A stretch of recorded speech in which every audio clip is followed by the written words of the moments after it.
રાજ્યગૃહ તથા નાયબ મુખ્યમંત્રી હર્ષભાઈ સંઘવીએ આજે સુરતના નવનિર્મિત અશ્વિની કુમાર પોલીસ સ્ટેશનનું લોકાર્પણ કર્યું।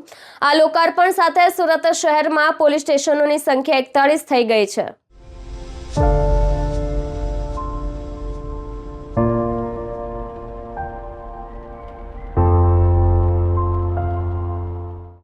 રાજ્યગૃહ તથા નાયબ મુખ્યમંત્રી હર્ષભાઈ સંઘવીએ આજે સુરતના નવનિર્મિત અશ્વિની કુમાર પોલીસ સ્ટેશનનું લોકાર્પણ કર્યું। આ નવા પોલીસ સ્ટેશન સાથે સુરત શહેરમાં પોલીસ સ્ટેશનોની સંખ્યા 41 થઈ છે। લગભગ 50 લાખની વસ્તી ધરાવતા સુરત શહેરમાં કાયદો વ્યવસ્થા, શાંતિ સલામતી અને સુરક્ષા સુનિશ્ચિત કરવા આ પગલું ભરવામાં આવ્યું છે। નાયબ મુખ્યમંત્રી હર્ષ સંઘવીએ કહ્યું કે શહેરના વિકાસને અનુરૂપ પોલીસ સુવિધાઓનો વિસ્તાર આવશ્યક છે। આ નવું પોલીસ સ્ટેશન નાગરિકોની સુરક્ષા સુનિશ્ચિત કરવામાં મહત્વનો ભાગ ભજવશે। આ ઐતિહાસિક પ્રસંગે શહેરના નામી હીરા ઉદ્યોગ સાથે જોડાયેલા અગ્રણીઓ, શહેરની નામી અનામી હસ્તીઓ, ધારાસભ્યો અને સાંસદ શ્રી મુકેશ દલાલ ઉપસ્થિત રહ્યા। અશ્વિની કુમાર પોલીસ સ્ટેશન વિસ્તારમાં વસતા નાગરિકો માટે ત્વરિત પોલીસ સહાય અને સુરક્ષા સુવિધાઓ પૂરી પાડવામાં મહત્વની ભૂમિકા ભજવશે। આ પોલીસ સ્ટેશન આધુનિક સુવિધાઓથી સજ્જ છે।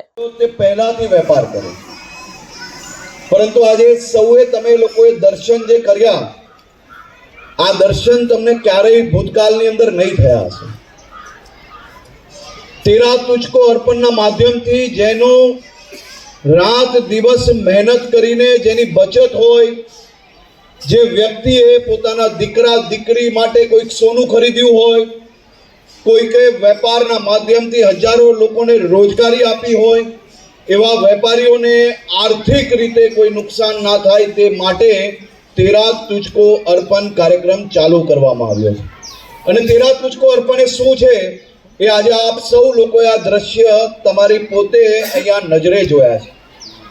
કોઈક વેપારી તેમની ચીટિંગ થાય છે, કરોડો રૂપિયાના હીરાઓ રેપનેટના માધ્યમથી એના ચીટિંગ કરીને કોઈક દુબઈ, કોઈક બીજી જગ્યા પર ચીટિંગથી એ લોકોના આખા કરોડો રૂપિયાના હીરાઓ લેભાગો લઈ જાય છે।